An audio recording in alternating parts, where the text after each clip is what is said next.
नमस्ते, मैं हूं N K Mishra. N K Mishra institute of commerce में आप सभी बच्चों का स्वागत है, वेलकम है। बच्चों, आपने अकाउंटेंसी का फर्स्ट वीडियो देखा होगा। आप कमेंट्स करके जरूर बताइए कि आपको फर्स्ट वीडियो कैसा लगा। फर्स्ट वीडियो में जो कुछ भी अपन ने पढ़ा अभी तक, introduction of accounting, meaning, process, types, advantage, limitation, users और कंसेप्ट। उम्मीद करता हूं कि ये सभी आपको अच्छे से समझ में आया होगा। इन किसी भी पॉइंट में यदि आपको कोई डाउट लगे तो आप कमेंट करके मुझे जरूर बताइए, ताकि नेक्स्ट वीडियो में मैं आपके डाउट को क्लियर कर सकता हूं। बच्चों, एक बात का विशेष ध्यान रखना, ये चैनल ज्ञान सागर यूट्यूब चैनल सिर्फ आप लोगों के लिए यानी 11th क्लास की अकाउंटेंसी के लिए स्पेशली बनाया हुआ है। अभी तक आपने इस चैनल को सब्सक्राइब नहीं किया है तो आप इसे सब्सक्राइब कीजिए। वीडियो पूरा देखने के बाद यदि पसंद आए, एक बात का ध्यान रखना, वीडियो कभी भी बीच में मत छोड़ना। जब भी आप देखो तो एंड तक पूरा वीडियो देखो, ताकि पूरी बात आपके समझ में आए। उसके बाद आप वीडियो को लाइक कीजिए और अपने फ्रेंड्स में शेयर जरूर कीजिए, चाहे वो इंडिया में कहीं भी हो। मैं आपको अकाउंटेंसी इतनी इजी और आसान तरीके से पढ़ाऊंगा कि एक बार वीडियो आप पूरा देखोगे तो आपको देखते ही पूरी बात समझ में आ जाएगी। आप वीडियो की सारी बातें अपनी नोटबुक में यदि नोट कर लो तो आप इसका घर पर वापस रिवीजन भी कर सकते हो। इसलिए बच्चों, स्पेशली आपको ध्यान रखना है कि जब भी आप वीडियो देखो तो एंड तक पूरा देखना और सब्सक्राइब जरूर करना। वीडियो पसंद आए तो लाइक करना और अपने फ्रेंड्स में जो भी आपके जानकार जिन्होंने भी 11th अकाउंटेंसी ले रखी है, कॉमर्स का स्टूडेंट है, तो उन्हें इस वीडियो को शेयर जरूर करना। आज अपन नया टॉपिक स्टार्ट करेंगे। इस नए टॉपिक का नाम है अकाउंटिंग इक्वेशन यानी लेखांकन समीकरण। तो चलो बच्चों, स्टार्ट करते हैं आज का नया टॉपिक, अकाउंटिंग इक्वेशन लेखांकन समीकरण। सबसे पहले इस बात को समझना जरूरी है कि ये अकाउंटिंग इक्वेशन होती क्या है। बच्चों, फर्स्ट वीडियो में अपन ने कुछ ट्रांजैक्शंस के बारे में पढ़ा। इंट्रोडक्शन ऑफ अकाउंटिंग में आपको यह बताया गया कि बिजनेस में जितने भी ट्रांजैक्शन होते हैं उन सभी ट्रांजैक्शन को सिस्टमेटिक तरीके से रिकॉर्ड किया जाता है, और रिकॉर्ड करने के बाद ईयर के एंड में उनकी समरी निकाली जाती है। तो जितने भी ट्रांजैक्शन होंगे उन सभी ट्रांजैक्शन की जब समरी निकालेंगे तो उसकी समरी में केवल 3 पॉइंट यानी 3 अकाउंट ही निकल कर आएंगे। चाहे कितने भी बिजनेस में ट्रांजैक्शन हो, चाहे 100 ट्रांजैक्शन हो, चाहे हजारों ट्रांजैक्शन हो, उन सभी ट्रांजैक्शन को मिलाकर 3 ही पॉइंट निकल कर आएंगे। और वो 3 पॉइंट कौन कौन से होते हैं? एक तो है एसेट्स, एसेट्स यानी संपत्ति, बिजनेस की एसेट्स यानी बिजनेस की संपत्ति। और दूसरा होता है लायबिलिटीज, लायबिलिटीज को बोलते हैं दायित्व, बिजनेस की लायबिलिटी। और तीसरी होती है बिजनेस की कैपिटल। एक तो एसेट्स, एक लायबिलिटीज और एक कैपिटल। इन तीनों के अलावा किसी भी बिजनेस में कुछ भी नहीं होता। एसेट्स जो बिजनेस में है या जो मिलने वाला है, और लायबिलिटीज जो बिजनेस के मांगता है यानी जिसे पेमेंट करना है, और कैपिटल जो प्रोप्राइटर ने बिजनेस में लगा रखी है बिजनेस को स्टार्ट करने के लिए। या ऐसे करके ये 3 पॉइंट एसेट्स, लायबिलिटीज और कैपिटल, इन तीनों की सहायता से ये अकाउंटिंग इक्वेशन तैयार किया जाता है। किस तरीके से तैयार किया जाता है, ध्यान से बात को समझना।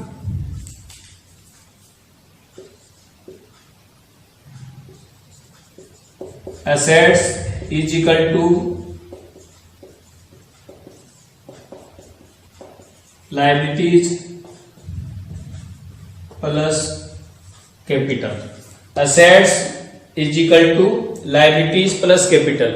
इसका मतलब ये हुआ कि लायबिलिटीज और कैपिटल दोनों का टोटल एसेट्स के इक्वल होता है हमेशा। इसको अकाउंटिंग इक्वेशन बोलते हैं। तो ये ध्यान रखना बच्चों कि assets is equal to liabilities plus capital, यानी कि बिजनेस में केवल तीन ही चीज होती है, एक असेट्स, दूसरी लायबिलिटीज और तीसरी बिजनेस की कैपिटल। लायबिलिटीज और कैपिटल दोनों का टोटल हमेशा असेट्स के इक्वल होता है। इसके प्रैक्टिकल में क्वेश्चन भी दे रखे हैं। यदि प्रैक्टिकल में क्वेश्चन मिलेंगे तो आपको कुछ ट्रांजैक्शंस दिए हुए मिलेंगे। उन ट्रांजैक्शन से आपको सबसे पहले ये निकालना है कि इस ट्रांजैक्शन में कौन कौन से अकाउंट निकल कर आए और उनमें से कौन सा अकाउंट बिजनेस की असेट्स है, कौन सा बिजनेस की लायबिलिटी है, कौन सा बिजनेस की कैपिटल है। तो उस ट्रांजैक्शन को सोल्व कैसे किया जाता है, उसे करने से पहले मैं आपको ये बताना चाहूंगा कि असेट्स, लायबिलिटीज और कैपिटल होती क्या है। जैसे अपन ने बिजनेस स्टार्ट किया, बिजनेस के लिए बिल्डिंग परचेज की, बिजनेस के लिए फर्नीचर परचेज किया, बिजनेस के लिए कंप्यूटर परचेज किया, बिजनेस के लिए गुड्स परचेज किया, बिजनेस में कैश जो अपनी रखी हुई है, बिजनेस में जो बैंक बैलेंस अपना रखा हुआ है, जिनको अपन ने क्रेडिट पे गुड्स सोल्ड किया वो अपने डेटर्स होते हैं। ये तो होती है बिजनेस की असेट्स। इसी तरीके से लायबिलिटीज, जिनसे बिजनेसमैन क्रेडिट पर गुड्स परचेज करता है उसे अपन क्रेडिटर्स बोलते हैं। ध्यान रखना बच्चों, जिनसे भी यानी जिन पार्टी से बिजनेसमैन क्रेडिट बेस पर यानी उधार पर गुड्स परचेज करता है उसको अपन क्रेडिटर्स बोलते हैं और वो क्रेडिटर्स होती है अपनी लायबिलिटीज। लायबिलिटीज का मतलब है कि जिसको पेमेंट करना होता है बिजनेसमैन द्वारा। कैपिटल, जो बिजनेसमैन स्टार्टिंग में बिजनेस स्टार्ट करने के लिए कैपिटल यानी जो भी अमाउंट बिजनेस में इंट्रोड्यूस करता है उसको अपन कैपिटल बोलते हैं। तो इस तरीके से ये इक्वेशन तैयार होता है, लायबिलिटीज प्लस कैपिटल दोनों का टोटल मिलकर असेट्स होती है। अब यहां पर अपने को यह बात समझना जरूरी है कि जो भी बिजनेस में ट्रांजैक्शन दे रखा है उन ट्रांजैक्शन से बिजनेस की असेट्स प्लस होगी कि माइनस, मतलब इंक्रीज होगी कि डिक्रीज। बिजनेस की लायबिलिटीज पे उसका क्या इफेक्ट पड़ेगा, लायबिलिटी इंक्रीज होगी कि डिक्रीज। कैपिटल पर उसका क्या इफेक्ट पड़ेगा, कैपिटल उससे इंक्रीज होगी या डिक्रीज। तो इसे अपन प्रैक्टिकल के रूप में सोल्व करेंगे। तो चलो अब ये समझते हैं कि अकाउंटिंग इक्वेशन को प्रैक्टिकल के रूप में किस प्रकार से सोल्व किया जाता है। तो बच्चों ध्यान से समझना और अपनी नोटबुक अपने पास रखना। जैसे मैं बताता जाऊं वैसे आप अपनी नोटबुक में तैयार करते जाना, आपके पूरी बात समझ में आएगी। वीडियो बीच में मत छोड़ना, एंड तक जरूर देखना। जो भी क्वेश्चन बुक में दिया हुआ है उस क्वेश्चन में जितने भी ट्रांजैक्शंस दे रखे हैं उन ट्रांजैक्शन से सबसे पहले अपन ये देखेंगे कि जो भी असेट्स है वो कितने टाइप की असेट्स। जैसे फॉर एग्जांपल मैं आपको बताऊं कि अगर कैश का ट्रांजैक्शन है तो कैश बिजनेस की असेट्स हो गई, गुड्स का ट्रांजैक्शन है तो उसको स्टॉक बोलेंगे, कोई असेट्स यानी फर्नीचर, बिल्डिंग, मशीन वगैरह परचेज की गई तो वो भी असेट्स हो गई। तो इसी तरीके से जो भी पॉइंट क्वेश्चन में दिए हुए हैं उनके अपन अलग अलग कॉलम बनाएंगे। इसी तरीके से लायबिलिटीज में मेन लायबिलिटी जो होती है वो क्रेडिटर्स की होती है और इसके अलावा कैपिटल यानी कैपिटल। तो कैपिटल में क्या होगा, जो प्रोप्राइटर द्वारा जो भी अमाउंट बिजनेस में लगाई जाएगी, चाहे वो ईयर के स्टार्टिंग में लगाओ, चाहे ईयर के मिडिल में लगाओ, चाहे ईयर के एंड में लगाओ, उससे कैपिटल इंक्रीज होगी। इसके अलावा यदि बिजनेस में कोई भी एक्सपेंसेस हुआ तो उस एक्सपेंसेस से लॉस होगा और उसकी वजह से कैपिटल डिक्रीज होगी।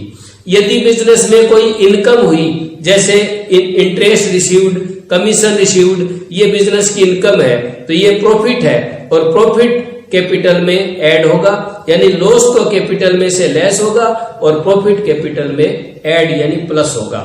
अब अपन कुछ प्रैक्टिकल एग्जांपल लेंगे, उस एग्जांपल से अपन ये समझेंगे कि उस ट्रांजैक्शन से जो भी अकाउंट निकल कर आएंगे उन अकाउंट का इस अकाउंटिंग इक्वेशन पे क्या इफेक्ट पड़ेगा, यानी कि वह बिजनेस की एसेट्स होगी या लायबिलिटी होगी या कैपिटल होगी, या उस ट्रांजैक्शन से एसेट्स इंक्रीज होगी कि डिक्रीज होगी, या लायबिलिटीज इंक्रीज होगी कि डिक्रीज, या कैपिटल इंक्रीज होगी या डिक्रीज। इसके लिए अपने को इस प्रकार से ये स्टेटमेंट तैयार करना पड़ेगा। एक कॉलम अपन ने लिया ट्रांजैक्शंस, जो भी ट्रांजैक्शन बिजनेस में दिया हुआ मिलेगा उसको यहाँ सीरियल नंबर से लिखना है। इसके बाद असेट्स, इसमें अपन अलग अलग कॉलम बनाएंगे ट्रांजैक्शन की सहायता से। उन ट्रांजैक्शन में जो भी असेट्स होगी उसी का कॉलम तैयार किया जाएगा। लायबिलिटीज में नॉर्मली क्रेडिटर्स का ही कॉलम होता है।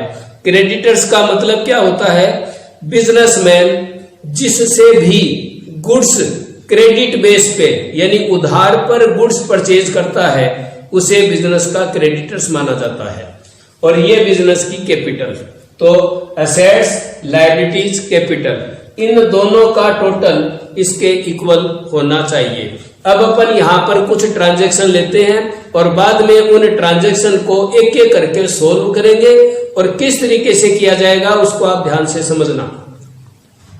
देखो बच्चों, अपन ने कुछ एग्जाम्पल लिए हैं, ध्यान से देखना।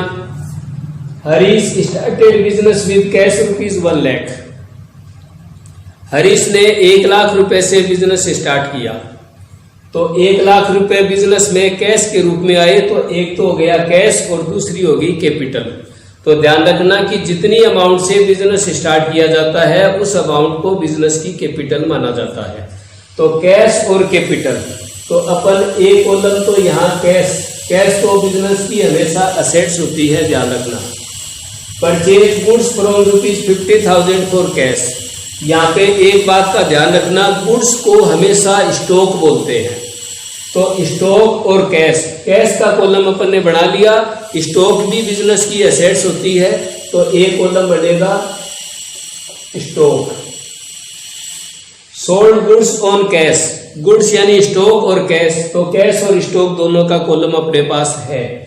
Purchase of furniture for cash, furniture भी बिजनेस की एसेट्स होती है, लेकिन फर्नीचर, बिल्डिंग, मशीन ये बिजनेस का गुड्स नहीं माना जाता, बल्कि एसेट्स मानी जाती है गुड्स के अलावा। इसलिए एक कॉलम अपने को यहाँ फर्नीचर का भी बनाना पड़ेगा। ये अपन ने फर्नीचर का बना लिया।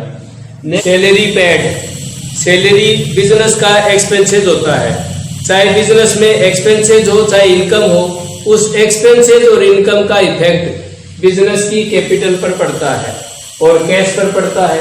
अपन ने कैश का कॉलम भी बना रखा है और कैपिटल का कॉलम भी बना रखा है।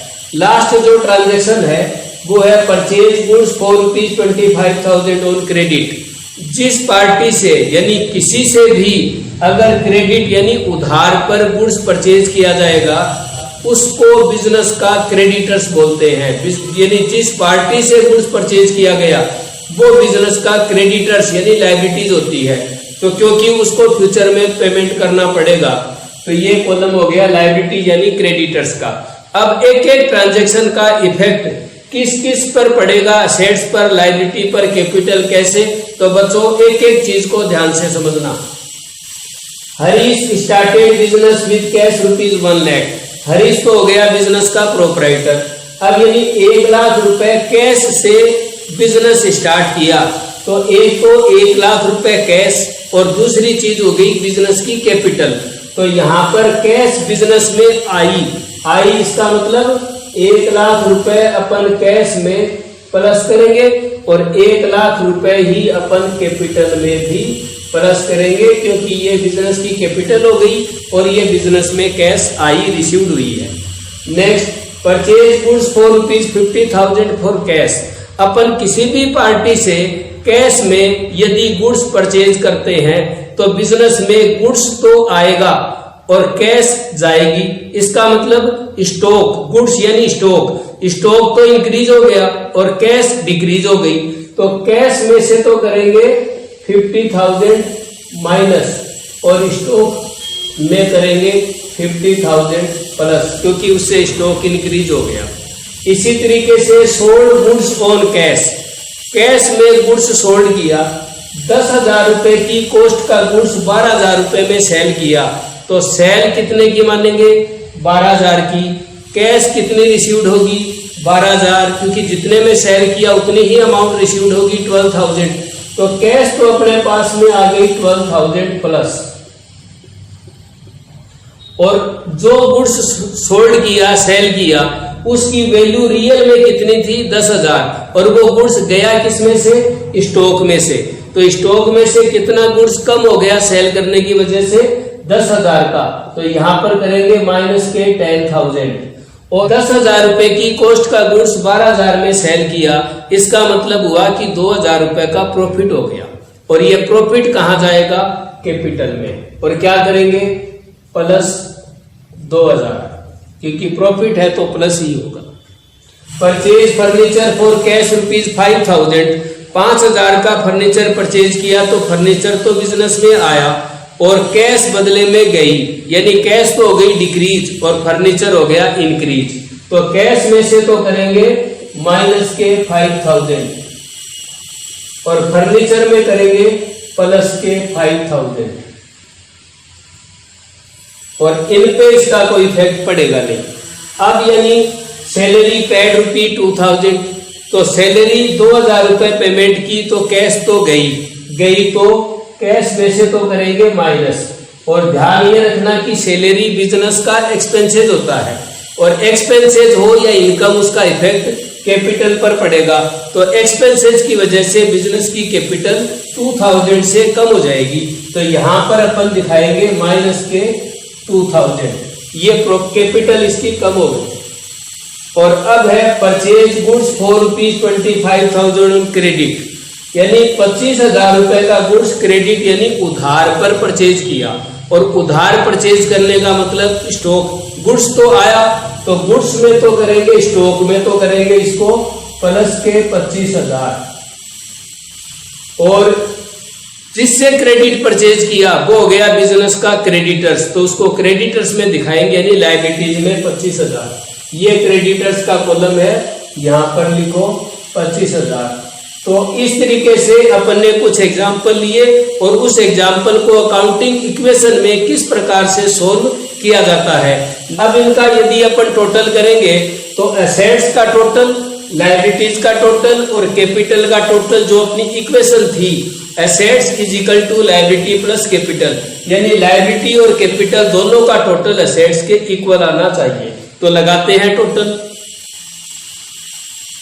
देखो ध्यान से, प्लस 1,00,000 माइनस 50,000 प्लस 12,000 माइनस 5,000 और माइनस 2,000।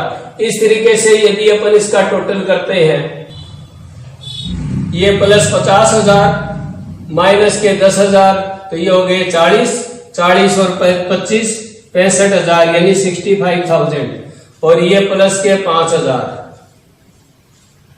और इधर क्रेडिटर्स 25,000 और कैपिटल हो गई 1,00,000 में 2,000 ही तो प्लस हुए और 2,000 ही माइनस हुए तो 1,00,000 के 1,00,000 ही रह गए 1,00,000। अब देखो ये तो assets equal to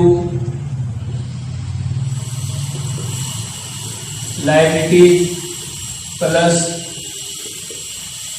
capital, assets इन तीनों का टोटल हो गया कितना 1,25,000 1,25,000 और क्रेडिटर्स यानी लायबिलिटी का टोटल है 25,000 और कैपिटल का टोटल है 1,00,000। अब देखो आप चेक कीजिए 25,000 प्लस 1,00,000 इक्वल टू 1,25,000। इस तरीके से ये अकाउंटिंग इक्वेशन तैयार की जाती है। तो बच्चों ये अकाउंटिंग इक्वेशन आपके समझ में आई होगी, कहीं भी आपको दिक्कत नहीं आएगी। बच्चों आप ज्ञान सागर यूट्यूब चैनल से जुड़े रहिए, आपको अकाउंटेंसी में इतना बेनिफिट मिलेगा कि आप सोच भी नहीं सकते। बस आप लगातार खुद भी देखिए और अपने यार दोस्त जितने भी फ्रेंड हैं उनको भी इस बात को जरूर बताइए कि ये मिश्रा जी का चैनल है जो पिछले 35 वर्षों से कॉमर्स यानी बीकॉम, एमकॉम, सीए, सीएस के स्टूडेंट्स को अकाउंटेंसी की विभिन्न बुक्स पढ़ाते आ रहे हैं और हर साल उनके स्टूडेंट्स झुंझुनू में, राजस्थान में टॉप रहते आए हैं। आपको भी टॉपर बनना है और अच्छे मार्क्स लेकर आना है, इसीलिए आपको ज्ञान सागर यूट्यूब चैनल से जुड़ना है। अभी तक आपने चैनल को सब्सक्राइब नहीं किया है तो आप सब्सक्राइब कीजिए, लाइक जरूर कीजिए और शेयर करना मत भूलिए। बच्चों, उम्मीद करता हूं ये टॉपिक अकाउंटिंग इक्वेशन आपको अच्छे से समझ में आया होगा। कहीं भी आपको कोई डाउट लगे तो आप कमेंट्स करके जरूर बताइए, ताकि मैं आपके डाउट को क्लियर कर सकता हूं। जिन स्टूडेंट्स ने फर्स्ट वीडियो अभी तक नहीं देखा है, उसका लिंक मैंने डिस्क्रिप्शन बॉक्स में दे रखा है। आप उस फर्स्ट वीडियो को भी ध्यान से देखिए और इस वीडियो को भी पूरा देखिए। तो बच्चों, मिलते हैं जल्दी ही। धन्यवाद नए वीडियो के साथ। बाय।